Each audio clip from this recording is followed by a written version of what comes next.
नमस्कार मित्रांनो, मी गणेश आचवल स्वामी कृपा क्रिएशन्स या यूट्यूब चॅनलमध्ये तुम्हा सर्वांचं मनपूर्वक स्वागत करतो. 2026ने एक आगळी वेगळी भेट आणलेली आहे. शिवराज अष्टक या मालिकेतलं 6वं पुष्प 30 जानेवारीला प्रदर्शित होते. रणपती शिवराय स्वारी आग्रा.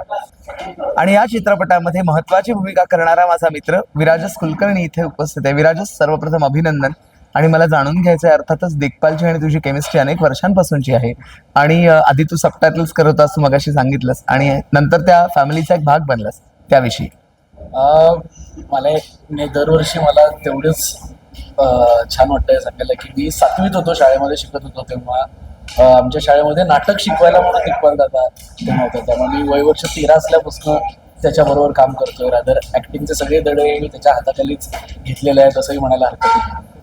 शाळा संपल्यानंतर 10वी झाल्यानंतर मी पहिला जो नाटकाचा ग्रुप जॉईन केला होता तो दिग्पाल दादाचा होता. त्यामुळे माझी पहिली शाळेच्या बाहेरची सगळी नाटकं ही दिग्पाल दादाने बसवली होती त्यामुळे तो तेव्हापासूनच आमच्या घरचा एक भागच झाला आहे. बरोबर. मी 7वीत असताना जेव्हा त्याला कळलं की कोरी दांडेकऱ्यामध्ये पणजोब आहेत, तेव्हा त्यांनी मला सांगितलं होतं. तेव्हा तो असाच 22-23 वर्षांचा असेल की आप्पांच्या कादंबरीमध्ये शिवकलावर मला 8 चित्रपट करायचे असं तेव्हाच सांगितलं होतं. तेव्हापासून ठरला होता. त्यामुळे तेव्हापासून केलेलं ते प्लॅनिंग तेव्हा 13व्या वर्षी मलाही भारी वाटायचं की खरंय.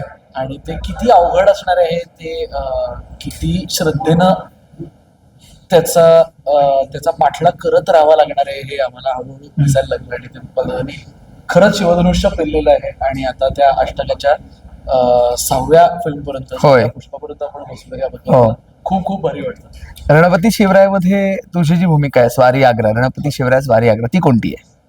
रणपती शिवराय स्वारी आग्रामध्ये मी हिरोजी फर्जन यांचं काम करतोय.